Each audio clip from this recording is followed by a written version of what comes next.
Abra su Biblia, por favor, a la segunda epístola del apóstol Pablo a Timoteo, capítulo 2, versículo 1 al 7. Segunda de Timoteo, capítulo 2, versículo 1. Continuando con esta serie de mensajes sobre esta epístola, para ubicarnos, hermanos, con respecto al propósito de esta epístola, conocida dentro de las epístolas pastorales. Pablo estaba viendo la importancia de levantar líderes, levantar siervos, porque él ya estaba muy próximo a su muerte. Pero él había trabajado con el liderazgo, había levantado hombres y mujeres para que ellos pudieran ser maestros, por supuesto con la ayuda del Espíritu Santo, Dios haciendo esta obra. Pero él trabajó mucho y ahora él, en base a la obediencia a la palabra y a la experiencia, le está aconsejando a su discípulo amado, llamado Timoteo, a que él pueda llegar a otro nivel de vida en cuanto al ministerio. Y es por eso que le aconseja, en el capítulo 2, versículo 1, dice: tú pues, hijo mío, esfuérzate en la gracia que es en Cristo Jesús. Lo que has oído de mí ante muchos testigos, esto encarga a hombres fieles que sean idóneos para enseñar también a otros. Tú pues sufre penalidades como buen soldado de Jesucristo. Ninguno que milita se enrede en los negocios de la vida a fin de agradar a aquel que lo tomó por soldado. Y también el que lucha como atleta no es coronado sino lucha legítimamente. El labrador, para participar de los frutos, debe trabajar primero. Considera lo que digo y el Señor te dé entendimiento en todo. Señor, gracias por esta hermosa palabra, la cual es viva y eficaz.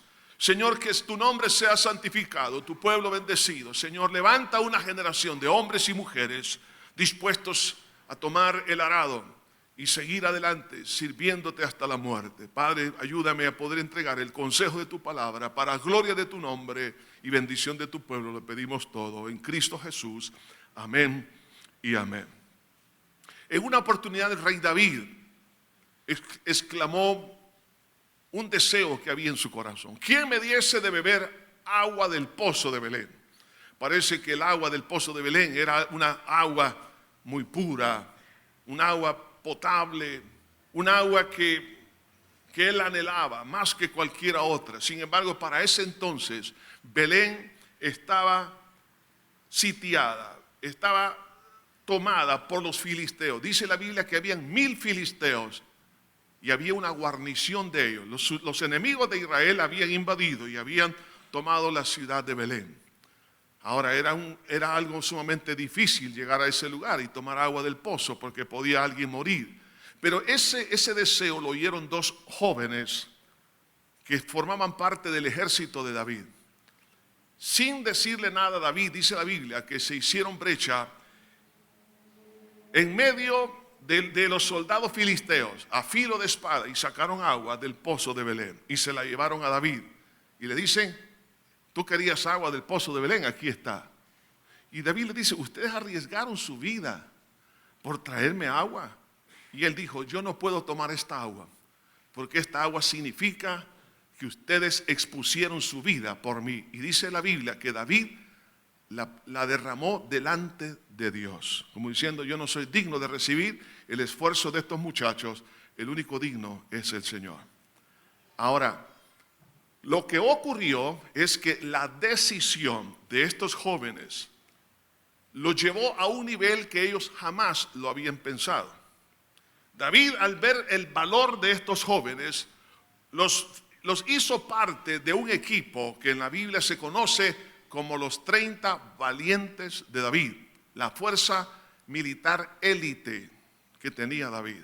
Pero aún dentro de los 30 habían 3 que eran superiores a los 27 restantes, y dentro de esos 3 estaban estos 2. ¿Por qué razón? Porque un día tomaron una decisión de poder complacer al rey. Cuando usted y yo tomamos una decisión de poder cumplir con la visión o el sueño de Dios, el cual es que toda criatura conozca de Cristo, que todos procedan al arrepentimiento y de hacer discípulos a todas las naciones. El deseo de Dios es que nadie se pierda, sino que todos procedan al arrepentimiento. Y cuando nosotros podemos decir, Señor, yo tomo una decisión para poder cumplir ese deseo que hay en ti, en ese momento, esa decisión va a moldear nuestro carácter. Y eso es lo que no podemos nosotros ver. Que cada vez que tomamos decisiones, nuestro carácter se está forjando. Y ese, hermanos, es el recurso, es la base que Dios desea que usted y yo tengamos para poder ser los instrumentos que se necesitan hoy en día. Es por eso, hermanos, que quiero hablar en esta hora, bajo este tema, tus decisiones espirituales abren el camino al servicio trascendental. No un servicio común y corriente. Dios desea que todos nosotros podamos ser los líderes, los siervos, las siervas que Dios pueda utilizar para bendición de la humanidad. Encontramos aquí 6 verbos que nos hablan de 6 acciones o 6 decisiones que usted y yo tenemos que tomar. El primer verbo lo encontramos en el versículo 1.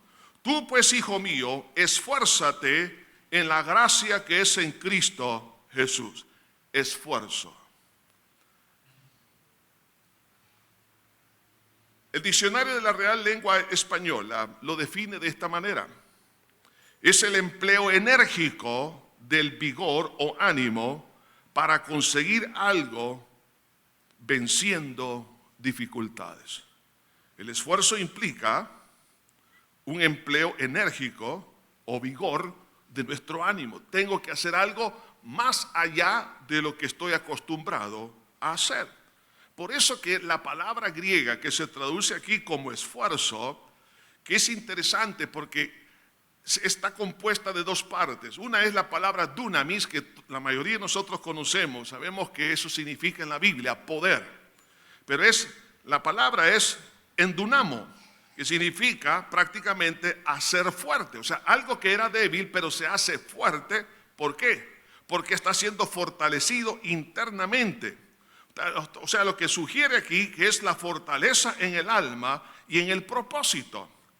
Entonces, por eso que nosotros podemos comprender, hermanos, que cuando Dios pide que nosotros hagamos algo, es porque Él sabe que nosotros podemos hacerlo. Cuando usted va, por ejemplo, al gimnasio, ¿por qué va? Porque ha visto que los músculos están un poco flácidos y otros más que otros, ¿no? Entonces, cada vez que se ejercita un músculo, lo que está haciendo es que se está haciendo cada vez más fuerte. Entonces, cuando la Biblia nos habla de esfuerzo, cuando Dios le dijo a Josué, esfuérzate y sé muy valiente. O sea, a pesar de que Dios ya les había entregado la tierra, pero requería básicamente de hacer ese esfuerzo, de ir una milla más de lo que ha estado acostumbrado a hacer. El esfuerzo, hermano, es ir un poco más adelante de lo que normalmente nosotros hemos estado acostumbrados. El problema es el conformismo en el cual nosotros vivimos. Nos quedamos quietos y digamos, sí, yo ya hice lo mejor. No, no es cierto, hermano. Nosotros podemos dar más con la ayuda de nuestro Señor Jesucristo. Es más, el Señor en forma anticipada, para aquella persona en el cual Dios ya vio que se iba a esforzar, que iba a tomar una decisión, Dios de antemano le está preparando la capacitación para que pueda lograr ese objetivo. En el Salmo 68, en el versículo 28, encontramos en la palabra de Dios esta linda promesa. Dice, tu Dios ha ordenado tu fuerza. Dios ha ordenado, dice, tu fuerza. O sea, Dios ya dio orden que esa fuerza que usted y yo necesitamos nos sea concedida. Ahora, si Dios está interesado en podernos capacitar, darnos la capacidad para poder esforzarnos, entonces tengo que abandonar todo conformismo. La Biblia dice en el libro de Eclesiastés, en el capítulo 10, versículo 10, dice que si el hacha se embotare, entonces hay que añadirle más fuerza. Aquellos que han ocupado una hacha, yo sé que muy pocos de los que están aquí han ocupado hachas. Me acuerdo que en mi niñez, cuando íbamos a la finca, mi padre también nos enseñaba a usar todas esas herramientas. Y una de esas fue la hacha. Y tiene que ser ocupada muy sabiamente, ¿no? Pero el hacha tiene que estar bien afilada. Y solamente con el peso que ella tiene es suficiente para ir haciendo los cortes. Pero cuando el hacha no está bien afilada, dice la Biblia, hay que añadirle más fuerza. ¿Por qué? Por la falta de filo. Y eso produce mayor nivel de cansancio. Entonces, cuando usted y yo, hermanos, no tenemos el hacha bien afilada, me esfuerzo más de lo que es necesario y tengo poca eficiencia en lo que hago. Eso trae, por supuesto, fatiga, trae frustración, trae desánimo. Ahora, cuando llegamos a ese punto de fragilidad, es decir, que mi hacha, mis capacidades están embotadas, entonces es aquí cuando surge la necesidad de depender de la fuerza de Dios. De ahí entonces donde dice la Biblia, claramente en la palabra del Señor, nos dice que fortaleceos en el Señor y en el poder de su fuerza. O sea que Dios me va a ayudar para que yo tenga esa capacidad para poder lograr el objetivo que Dios desea para mi vida y para los demás. Hermanos, esto tiene que ver básicamente con un acto de fe. ¿Por qué nos esforzamos? Es cuando hay fe. Por eso que una persona cuando pierde la fe, pierde la esperanza, y al perder la esperanza pierde capacidad. Pero en el momento que decidimos actuar en fe, en ese momento empezamos a poner en marcha la maquinaria del esfuerzo.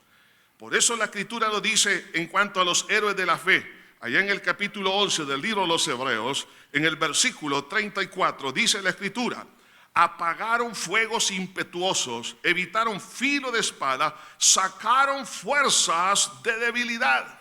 ¿Cómo es que sacaron fuerzas de debilidad? Sencillamente por la fe. Eso es lo que está diciendo todo el capítulo. Por la fe sacaron fuerzas de debilidad. Cuando usted y yo tenemos fe en que yo no puedo, pero Dios sí puede, sacaremos fuerzas de nuestra debilidad. En ese momento, cuando yo estoy débil, pero aún así sigo dando un paso de fe, eso me está fortaleciendo. Los músculos espirituales de mi alma, de mi espíritu, se están fortaleciendo. Se fortalece la perseverancia, hermano, se fortalece la bondad, se fortalece el amor, se fortalece la paciencia. Todo, hermano, las virtudes cristianas se empiezan a fortalecer. Por eso el Señor le dice aquí a través del apóstol Pablo a Timoteo: esfuérzate en la gracia que te es en Cristo Jesús. Recordemos la promesa hermosa de Isaías que dice: Él da esfuerzos al cansado y multiplica las fuerzas al que no tiene ninguna. Si usted se siente frágil y débil y usted dice: yo ya no puedo dar un paso más, siento que me voy a hundir, le voy a decir una cosa: usted solamente, oiga esto, dé un paso de fe aunque esté débil, y un paso de fe en Cristo, y Dios le dará la capacidad para lograr lo que Dios tiene para usted. No se rinda en el nombre del Señor. Entonces, el esfuerzo tiene que tener un punto de apoyo. El punto de apoyo está claramente descrito aquí en la porción que hemos leído. Esfuérzate en la gracia que te es en Cristo Jesús. ¿Qué es la gracia? La gracia es el favor no merecido. Usted y yo no merecemos el perdón de pecados, pero Dios nos ha favorecido. No merecemos absolutamente nada, pero Dios nos ha dado todo. Arquímedes dijo: denme un punto de apoyo y moveré el mundo. Todos nos recordamos aquellas clases en la primaria sobre las palancas, cuando recibíamos física. Nos enseñaron los tipos de palanca, y usted sabe que si uno quiere mover un peso, uno tiene que buscar lo más importante es el punto de apoyo, y luego usar la palanca adecuada. Hermano, la palanca es el esfuerzo, pero el punto de apoyo es la gracia, es decir, el favor de Dios. Si yo voy a hacer algo que Dios me está pidiendo que haga, aunque sea superior a mi capacidad, y de hecho siempre es así, yo lo que necesito es apoyarme, que Dios me va a respaldar porque Él me ama. Sencillamente, no porque lo merezco, sino por gracia.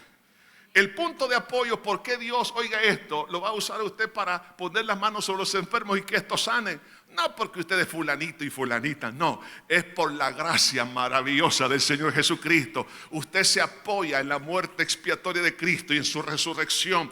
Ahí está el centro, hermano, de la gracia. Cuando usted se apoya en la gracia, usted puede decir, hermano, denme en ese proyecto. Yo en el nombre del Señor me apoyo en el favor que Dios va a hacer en mi vida. No seré yo, como dijo Pablo. Yo he trabajado más que todos los apóstoles, pero no yo, sino la gracia de Dios en mí. Hermano, si dependemos de la gracia, hermano, vamos a ver que Dios va a abrir muchas puertas. El problema es nuestra soberbia, nuestro orgullo, porque siempre queremos reconocimiento. Desde niño, usted recordará, estando usted en parvularia, que le daban un premio porque hizo buenas las letras, que le ponían una carita alegre en la mano, que le daban alguna estrellita, luego un diploma, luego esto, luego una mención honorífica, y todos estamos acostumbrados a esa forma. ¿Qué pasa cuando venimos a los pies de Cristo? Queremos también medallitas, queremos reconocimientos, queremos tantas cosas, ¿no? Pero aquí se acabó todo, porque el único reconocimiento es a Cristo, porque usted y yo somos salvos por gracia. Sí, hermano, entonces yo, ¿en qué me tengo que apoyar? No en mi capacidad, sino en la capacidad que existe en la muerte y en la resurrección del Señor Jesucristo. Por eso vemos a aquel hombre, hermano, que estaba pidiendo limosna y le dice a Pedro y a Juan, pidiéndole dinero, más Pedro dice, no tengo oro ni plata, más lo que tengo te doy. Y se apoya, oiga bien, en la gracia y dice, más en el nombre de Jesucristo de Nazaret, levántate y ande. Y aquel hombre se levantó. ¿Ustedes creen que Dios puede levantar a los enfermos hoy en día? Claro que sí. Dios puede echar fuera demonios, Dios puede cambiar situaciones, pero tengo que esforzarme en la gracia que es en Cristo el Señor. Es decir, no apoyarme en mi recurso, sino apoyarme en el favor de Dios. Por eso cuando a usted lo inviten para hacer algo dentro de su profesión, dentro del ministerio, no diga no, diga sí, lo haré apoyado en la gracia del Señor Jesús. Me voy a esforzar, voy a hacer lo mejor que puedo, pero no me voy a apoyar en mi capacidad intelectual o en las dones que tengo, sino en la gracia del Señor. El apóstol Pedro entendió esto perfectamente. Lo vio Jesús frustrado juntamente con sus compañeros después de haber estado tratando de pescar durante toda la noche y no lograron nada. Y Jesús luego lo desafía. Así también Jesús nos desafía a nosotros. Boga mar adentro y echad vuestras redes para pescar. Y Pedro dijo, en tu nombre echaré la red. Antes Pedro se había apoyado en su experiencia y nada logró. ¿No le ha pasado eso a usted? En su profesión se ha apoyado en su currículum, se ha apoyado en su experiencia, se ha apoyado en sus amistades, se ha apoyado en instituciones. Y usted dice, es que esto me van a ayudar. ¿Qué pasa? Se va a frustrar. Oiga bien esto, yo le doy gracias a Dios por esas frustraciones que usted y yo pasamos. ¿Por qué? Porque me recuerda que yo no me tengo que apoyar en mis amigos, en mis compañeros, en instituciones, en hombres, porque dice la Biblia, maldito el hombre que confía en el hombre, sino el respaldo y el apoyo suyo está en la gracia del Señor. Ahora, cuando hemos pasado una frustración, entonces ahora Dios nos va a enseñar a apoyarnos en la gracia. Y diremos, en tu nombre echaré la red, en tu nombre lanzaré este proyecto, en tu nombre me lanzo al ministerio, en tu nombre, Señor, haré esto. Entonces, ¿qué vamos a encontrar? Un milagro. Gran cantidad de peces. Pedro estaba tan sorprendido que pidió ayuda a sus demás compañeros porque no podía sacar la red. Dice que la sacaron arrastrándola a la orilla. Y cuando él llega a la orilla, ni siquiera empezó a contar los peces, sino que se postró delante de Jesús y dijo, apártate de mí porque soy hombre pecador. Y Jesús, al ver que él se apoyó en la gracia, le dijo, desde ahora serás pescador de hombres. ¿Cuántos quieren ser pescadores de hombres? Hermano, ser pescador de hombres es acto de la gracia de Dios. Dios es el que salva, el que perdona, el que limpia, el que hace cosas grandes. Pablo, todo lo que hizo durante su vida en todo el imperio romano, No fue él, fue la gracia de Dios. Ahora le está aconsejando a su discípulo, Timoteo, no te apoyes en tu inteligencia, en tu prudencia. Esfuérzate en la gracia que es en Cristo Jesús. La primera decisión es esa. La segunda decisión es encargar. Versículo 2. Lo que has oído de mí ante muchos testigos, esto encarga a hombres fieles que sean idóneos para enseñar también a otros. Cuando uno encarga o delega responsabilidades es porque uno tiene una visión de un proyecto. Y en este caso, el proyecto, la visión es la de Cristo. Hacer discípulos a todas las naciones. Pablo, al darle este consejo, le estaba diciendo, mira Timoteo, lo que yo he hecho contigo, tú tienes que hacerlo con otros. Entrena, capacita, delega responsabilidades. Todos los que hemos conocido a Cristo debemos, en otras palabras, de llegar a ser maestros. Y una de las cosas que yo me he dado cuenta, y doy gracias a Dios por eso, que hay más maestros en la iglesia que pastores. Porque el maestro se dedica a poder cimentar con la palabra de Dios la vida de los demás. Cuando Pablo le está diciendo aquí, lo que has oído ante mí, ante muchos testigos, esto encarga a hombres fieles que sean idóneos para enseñar también a otros. Esto es, hermanos, un privilegio que Dios nos da. Ahora, la verdad que cuando yo leo la Biblia y cuando dice Pablo, dice, vosotros ya deberíais de ser maestros, pero todavía no lo sois. ¿Por qué? Lo que está expresando es que Dios quiere que todos en una iglesia, cuando me refiero a una iglesia no hablo de las cuatro paredes, la iglesia es la persona que ha nacido de nuevo. Todos deberíamos de ser maestros. No solamente asistimos a un lugar como este para recibir la palabra, para ser bendecidos por el Señor, para descargar nuestras penas y dolores y que Dios sane y restaure la vida. No, estamos aquí también, hermanos, también con otro propósito. Y es que nosotros podamos en un momento dado llegar a ser maestros. Como Pablo fue maestro de Timoteo, ahora Timoteo tenía que ser maestro de hombres fieles e idóneos. Y estos hombres tenían que ser maestros de otros. Y así a manera de una cadena para levantar esa generación de relevo que Dios quiere, o una red que Dios desea para el día de hoy y para el día de mañana. Por tal razón, nosotros tenemos, hermanos, que abrir nuestro corazón a esta dimensión. Ahora, el encargar es una gran responsabilidad. Primero, tengo que aprender yo la palabra. La doctrina tengo que abrazarla. Lo que Timoteo había recibido, lo que había oído del apóstol Pablo como su maestro, él tenía que transmitirlo a otras personas. Públicamente el apóstol predicó. Digo esto, hermanos, porque hay personas que cuando tienen ciertas doctrinas que las ventilan siligiosamente, ocultamente, y que no le digan a otro, oiga esto, que las comunique, esa es una falsa doctrina. Pablo le dice, lo que ha sido de mí ante muchos testigos, lo que él oyó públicamente, Jesús todo lo hizo público.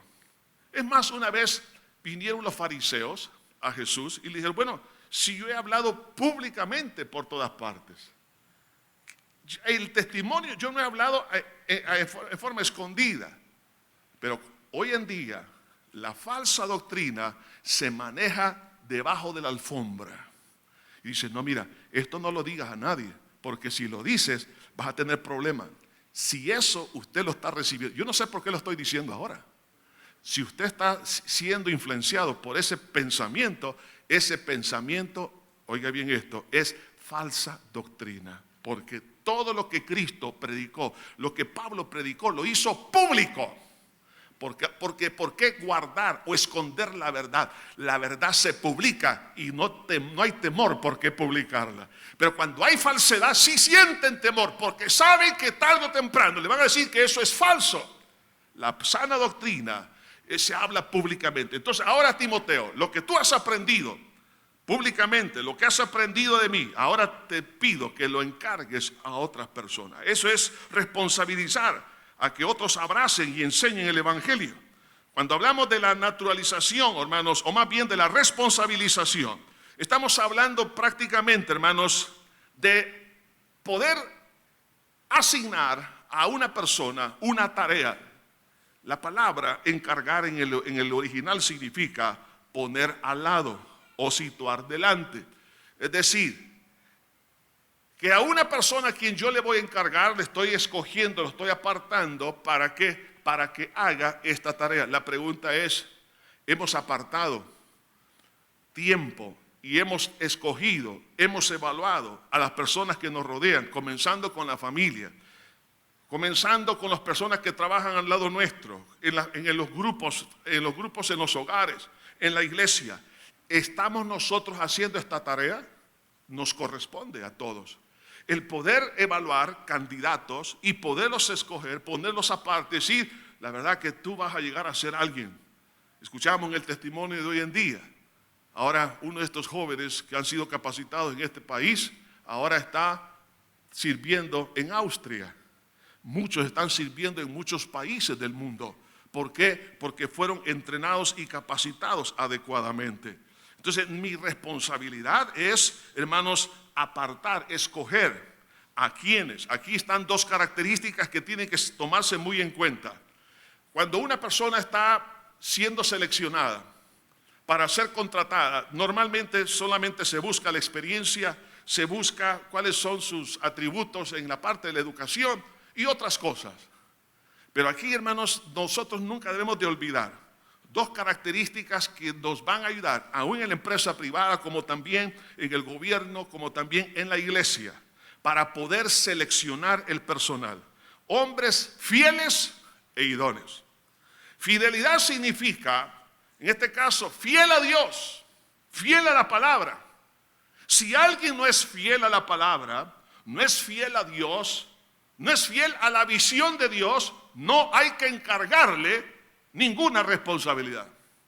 Si esa persona no es fiel a la visión de su empresa, no la escoja, aunque tenga muchos atributos.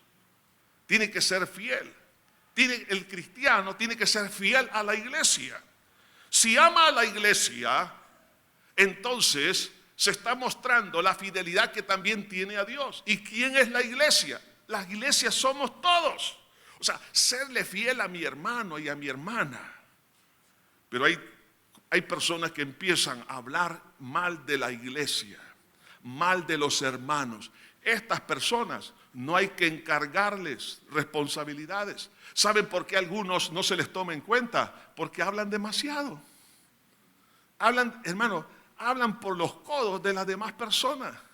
¿Qué significa eso? No les es fiel a la iglesia. Hermano, si yo veo un error, un problema en otra persona, ¿qué es lo que tengo que hacer? Acercarme a esa persona, ayudarle, pero no criticarle, no hablar en mal de la persona. Algunos se autodescalifican porque tienen una boca demasiado grande.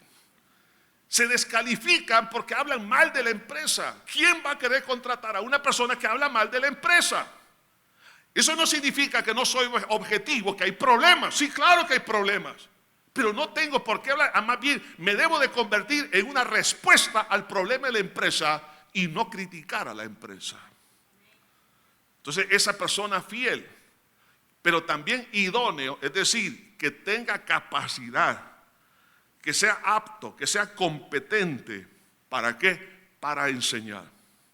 Cuando se ha visto a ese cristiano que ya tiene aptitudes y tiene la actitud también correcta, y está esa persona ya apto para enseñar, a ese hay que delegarle la responsabilidad. Hermanos, tenemos que aprender a delegar. Claro, en el camino nos vamos a equivocar algunas veces, pero en la mayoría de los casos vamos a tener más éxito que fracaso. Algunos no delegan por temor, pero tenemos que aprender a delegar, pero con el cuidado de ver gente fiel e idónea. Y esas dos cosas no hay que olvidarlo. Que sea fiel a Dios y fiel a la iglesia y que sea capaz de hacer lo que se le está mandando hacer. no delegue nada si esa persona usted sabe que no lo va a poder hacer.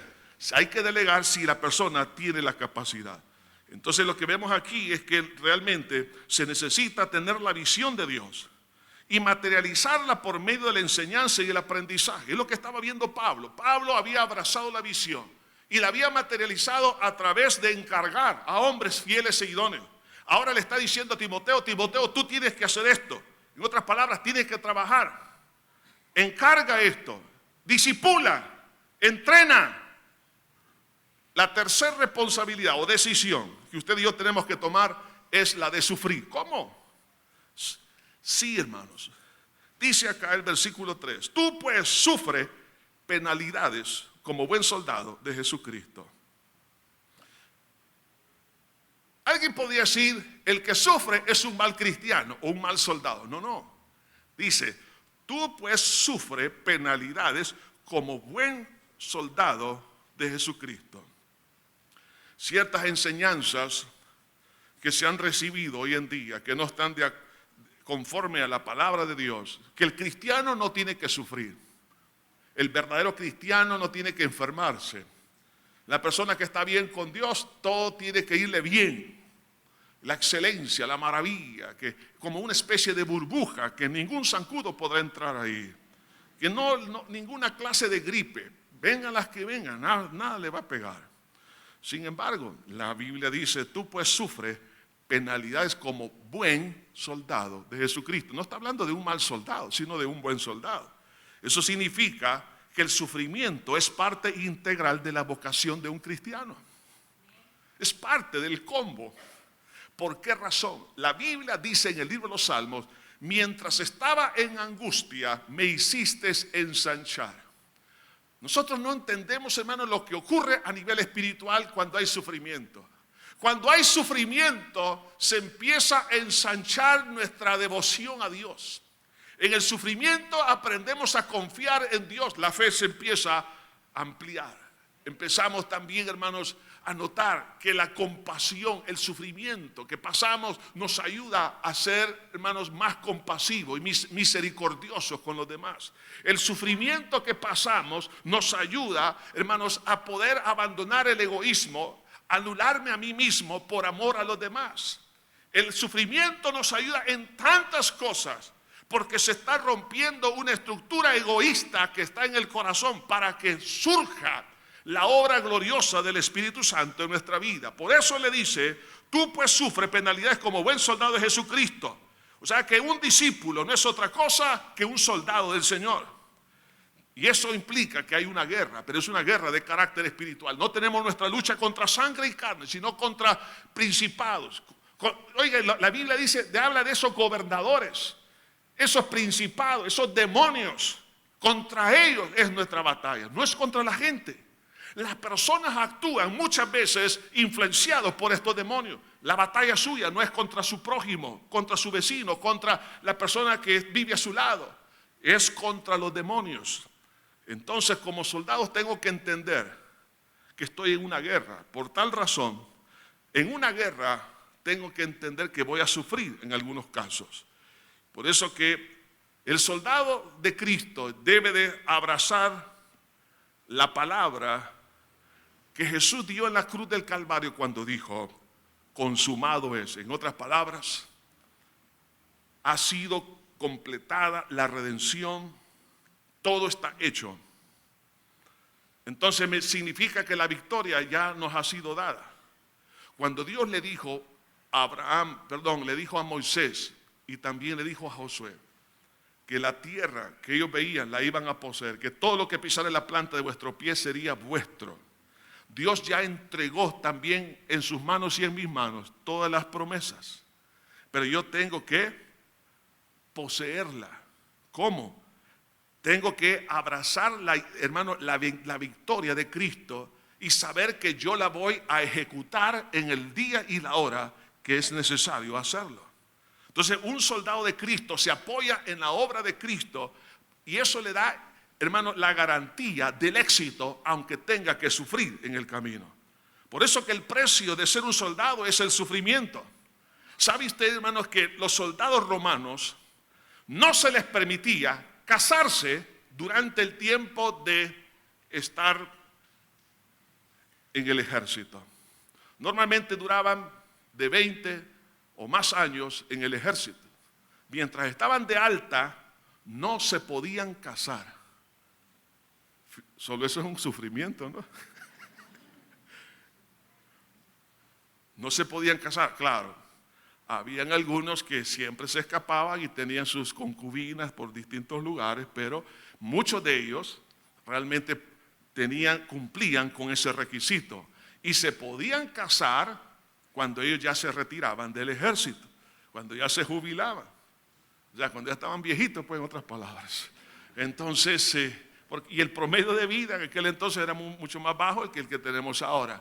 Entonces, pero ¿por qué? Porque el soldado tenía que estar enfocado en lograr un objetivo. Porque si estaba casado, iba a estar pensando, ¿y mi esposa? ¿Y mis hijos?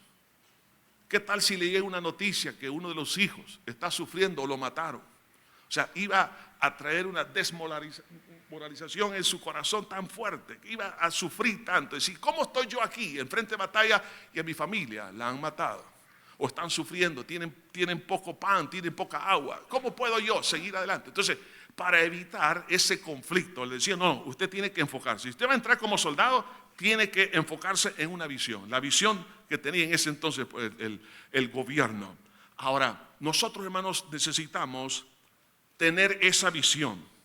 Y la visión es agradar al Señor. Por eso dice en el versículo, tú pues sufres penalidad como buen soldado de Jesucristo. Ninguno que milita se enreda en los negocios de la vida a fin de agradar a aquel que lo tomó por soldado. Ahora, para que un soldado, un discípulo de Cristo, pueda esforzarse, pueda soportar el sufrimiento, tiene que tener la visión. ¿Cuál es? Agradar a Dios. Si vamos a agradar a Dios, nos será mucho más fácil soportar las pruebas, las dificultades, ya que la palabra sufrimiento en el griego significa sufrir el mal. Eso es lo que significa etimológicamente esta palabra, sufrir el mal. Y uno dice, pero ¿por qué tengo que sufrir mal? Porque eres soldado. No debemos nosotros de olvidar esto. Algunas veces nos desanimamos que Dios no me ama, Dios no me escucha. No, es que es parte de la vida cristiana, porque no soy de este mundo, así como Cristo dijo que no somos de este mundo. Por eso el Señor dijo en Mateo capítulo 10, versículo 22. Dice, y seréis aborrecidos de todos por causa de mi nombre. Esa es la razón. Por nuestra identidad con Cristo, Satanás nos aborrece. El mundo nos aborrece, no nos va a comprender, no nos va a entender. Por eso que Jesús en Juan capítulo 15, versículo 18, el Señor dice, si el mundo os aborrece, saber que a mí me ha aborrecido antes que a vosotros. Cuando hay aborrecimiento hay rechazo. Cuando hay rechazo existe discriminación. No se le toma en cuenta. Existe injusticia, existen muchas cosas y eso trae sufrimiento. Usted dirá, pero ¿por qué me pasa? Porque soy soldado de Cristo. Cuando estamos sufriendo, ¿sabe? Por causa del Señor, eso significa que mi nombre está escrito en el libro de la vida, hermano. Satanás sabe que no soy de este mundo. ¿Me entiende, hermano? No es una mala noticia. Si Satanás lo ataca es porque usted no es del diablo, sino que le pertenece a Cristo nuestro Salvador. Porque Él lo ve a usted como enemigo. Lo triste sería que el diablo lo vea a usted como amigo. Ay, sí. Que es mi compañero. El compa, ¿no? Si así lo ve, ahí está arruinado. Por eso, hermanos, debemos nosotros de aprender y aceptar, tomar la decisión de sufrir por causa del Señor. Cuarta decisión, luchar. Versículo 5. Y también el que lucha como atleta no es coronado, sino lucha legítimamente.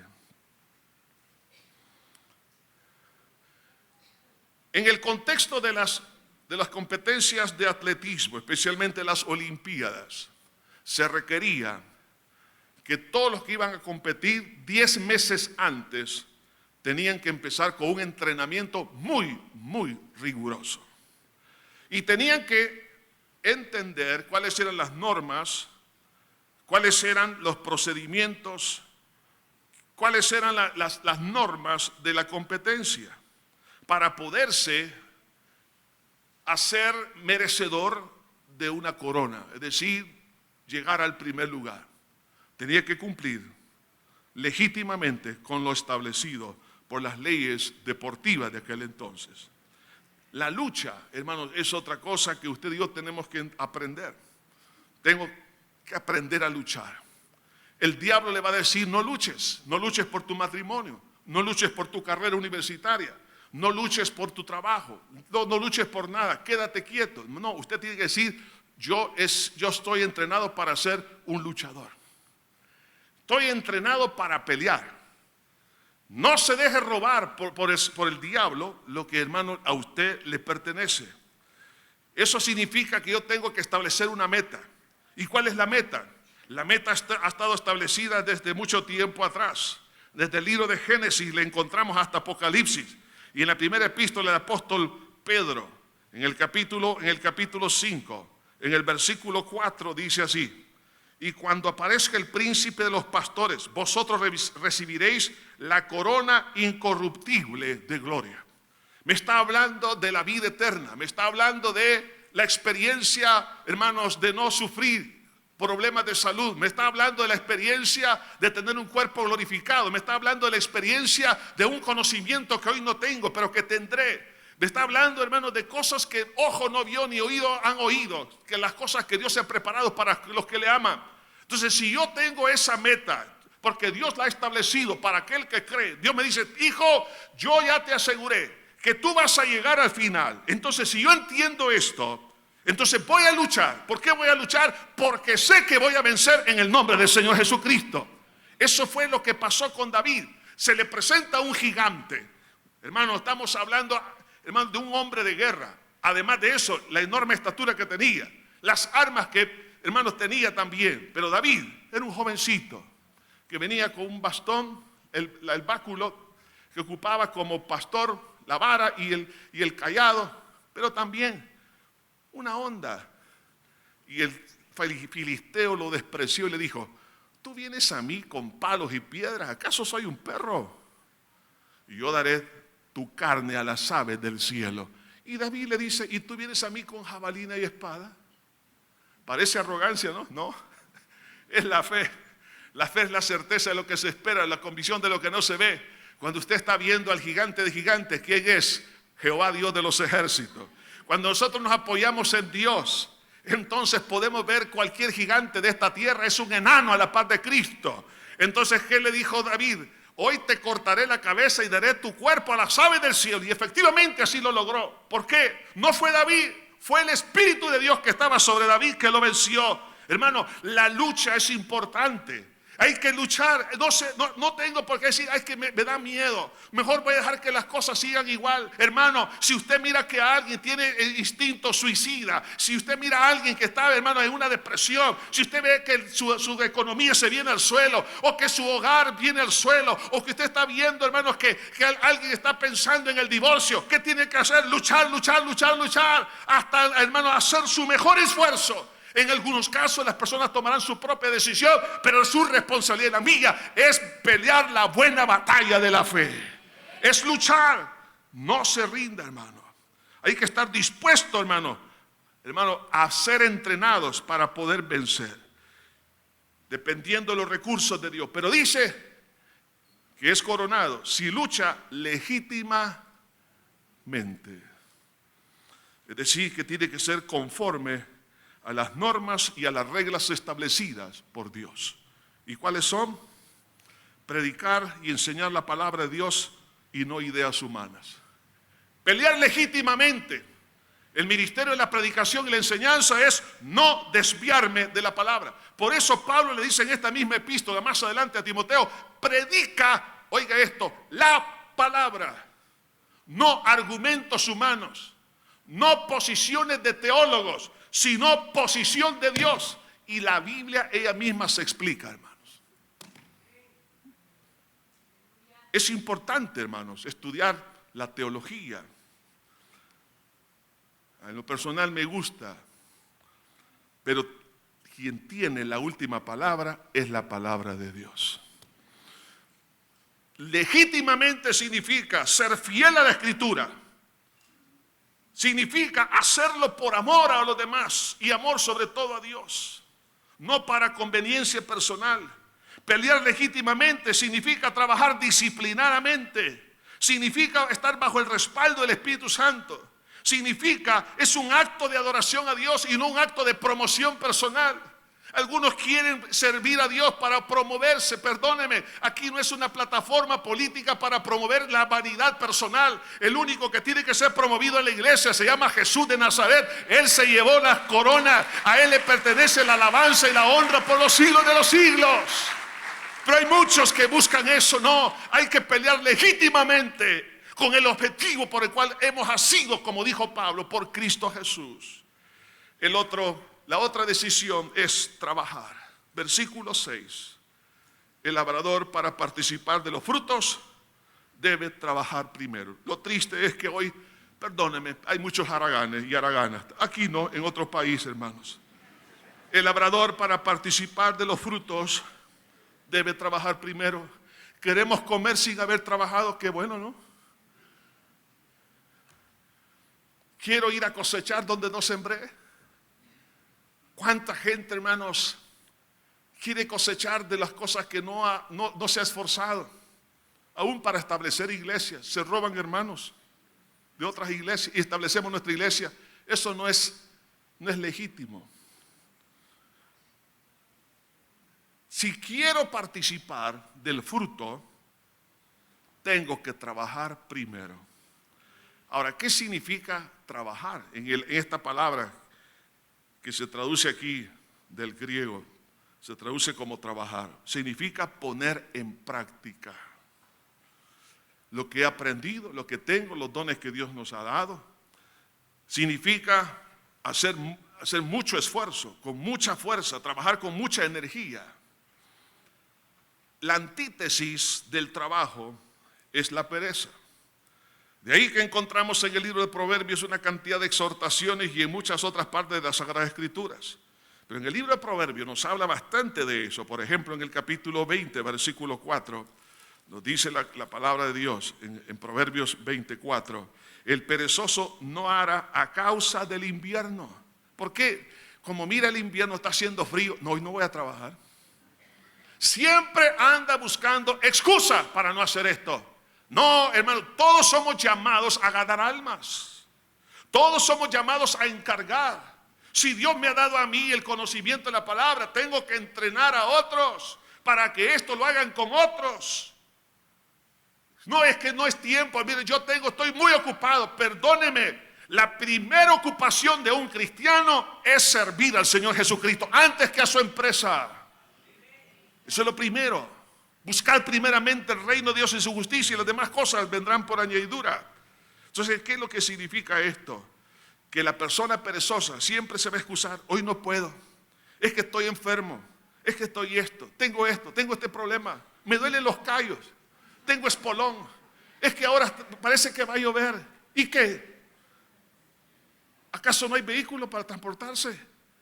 Es que estoy resfriado. Está bien, no contamine a los demás, no vayas de día. Pero no busquemos más excusas. Pedirá pues en la siega y no hallará. ¿Qué pasa?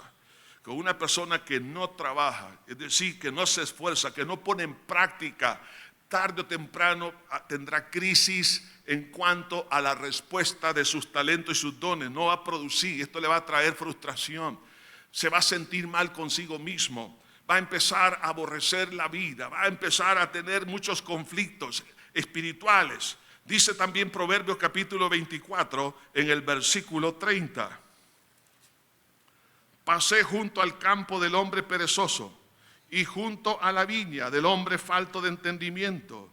Y he aquí que por toda ella había crecido los espinos. ¿Cómo es posible que crezcan los espinos donde hay vid? En lugar de vid hay espinos, no hay fruto. Ortiga había ya cubierto la faz. En otras palabras, quedó ahogada las vides por causa de haber dejado que la maleza creciera. Y dice, miré y lo puse en mi corazón lo vi y tomé consejo. Un poco de sueño, cabeceando otro poco, poniendo mano sobre poco para dormir. Así vendrá como caminante tu necesidad y tu pobreza como hombre armado. Porque muchos tienen problemas financieros por haraganes. No porque no tengan recursos. La tierra, ahí está. La tierra, el campo. ¿Qué es el campo? Es, hermano, lo que Dios ha puesto en nuestras manos. Puede ser una profesión, un título académico. Puede ser un talento natural. Es decir, una vocación, algo que usted sabe hacer. Pero usted dice, no, yo no voy a hacer nada. Que Dios me provea. Dios ya nos hizo la provisión. Dios hizo los cielos y la tierra y le da la tierra a Adán y a Eva y le dice que la labrase. Los recursos vienen de Dios, pero yo tengo que trabajar esos recursos, transformarlos. Por eso que cuando hablamos del trabajo, el trabajo es aceptar la oportunidad y privilegio de Dios. Eso es trabajar, es aceptar una oportunidad, pero a la vez es un privilegio de Dios. Trabajar, hermanos, es transformar la materia prima en un producto de servicio. Entonces yo tengo que hacer eso y eso debe de entusiasmarme, llenarme de gozo. Es la comprensión que los buenos resultados están en trabajar. Si yo no trabajo, si yo no me esfuerzo, entonces no voy a lograr absolutamente nada. ¿Por qué muchas jóvenes no quieren todavía casarse? Ya se metió en otro tema, dirá pastor. No, solo estoy ilustrando. Es porque algunas ven que no trabaja, es decir, que no está produciendo. Dice, si ahora no produce, mucho menos después, no va a ser que yo lo tenga que mantener. Entonces, el que no trabaja, dice la Biblia, ni siquiera coma. Y el último verbo que vemos aquí está en el versículo 7. Considera lo que te digo, lo que digo, y el Señor te dé entendimiento en todo. Considerar. ¿Qué es lo que le está diciendo Pablo? Pablo a Timoteo. Timoteo, te tienes que esforzar. Tienes que encargar. Tienes que sufrir. Tienes que luchar. Y tienes que trabajar. Pero considera, en otras palabras, toma en cuenta con seriedad, con análisis, lo que te estoy diciendo. No lo tomes a la ligera. Porque cuando alguien toma esto a la ligera y lo deja a un lado como algo que no es importante, perderá la oportunidad. Considera lo que te digo y el Señor te dé entendimiento, en otras palabras, comprensión o iluminación. Cuando uno llega a entender que esto es importante, que son prerequisitos para formar parte de una élite de hombres y mujeres que Dios quisiera utilizar en esta tierra, hermanos, esto va a ser de gran bendición. Lo que estamos viendo a nivel mundial, la crisis de liderazgo actual, hermanos, en todas las áreas de la sociedad, eso, hermanos, está marcando, hermanos, el sufrimiento o en muchas formas, pero también puede marcar la bendición para muchos pueblos. ¿Por qué razón? Sencillamente porque nadie está dispuesto hoy en día a esforzarse. Nadie está dispuesto a encargar, sino que yo quiero que todas las cosas para mí, yo no quiero competencia para mí. Nadie quiere sufrir por amor a los demás, nadie quiere luchar y nadie quiere trabajar. Todos quieren que todos trabajen para mí y eso es lo que está llevando al liderazgo, a la derrota, en todas las áreas, aún en la parte eclesiástica. Pero usted y yo tenemos que marcar la diferencia. Alguien dijo, yo conozco hombres del montón que siempre serán del montón, sencillamente porque nunca terminan lo que empiezan. Hermanos, Dios no quiere que seamos del montón. Dios quiere que seamos los Timoteos de hoy en día, hombres y mujeres dispuestos, que tomemos decisiones de fe. Cuando usted y yo tomamos la decisión, eso transformará para tener el carácter necesario para poder ser los embajadores de Cristo. Esfuerzo, encargar, sufrir, luchar, trabajar y considerar. Cuando Pedro tiró la red, encontró el milagro que andaba buscando y Dios le dijo, desde ahora serás pescador de hombres. En otras palabras, ahora vas a entrar a otro nivel por cuanto tú tomaste la decisión. El libre albedrío en base a la fe te va a llevar a este nivel. Antes eras un empresario, ahora te voy a convertir en un embajador del reino de los cielos. ¿Cuál fue la diferencia? Que Pedro tomó decisiones. El que no decide se queda atrás, y el que decide en la fe estará aparte para el servicio de Dios. Señor Jesús, gracias por tu palabra. Te pedimos, Señor, que nos santifique, nos perdone, Señor, porque cuántas veces hemos hecho caso omiso al tomar decisiones, y el que no toma decisiones no maduramos, nos quedamos atrás. Te pedimos que nos limpie, nos purifique, Señor. Espíritu Santo, te suplico, Señor, en este día, que tú hagas algo precioso. Señor Jesús, te suplico para la alabanza a tu nombre, que levantes una generación de Timoteos, de hombres y mujeres, bien dispuestos a pagar el precio. Señor, sé tú haciendo el milagro en nosotros. Este día tomamos la decisión, Señor, que nos va a marcar. Queremos en el nombre de Jesús esforzarnos. Vamos a encargar, vamos a sufrir, vamos a luchar, vamos a trabajar y vamos a considerar. Padre,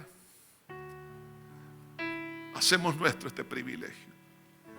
Timoteo, para entrar en esta escuela de formación, tuvo que tomar la decisión. De otra manera no hubiese formado parte de ella. Así también hoy en día, Señor, llévanos a tomar nuestra cruz, y eso nos hará discípulos tuyos, Señor. Bendice, Señor, este pueblo. Gracias. Voy a pedir a las personas que han sido asignadas para repartir los elementos de la cena del Señor que pasen.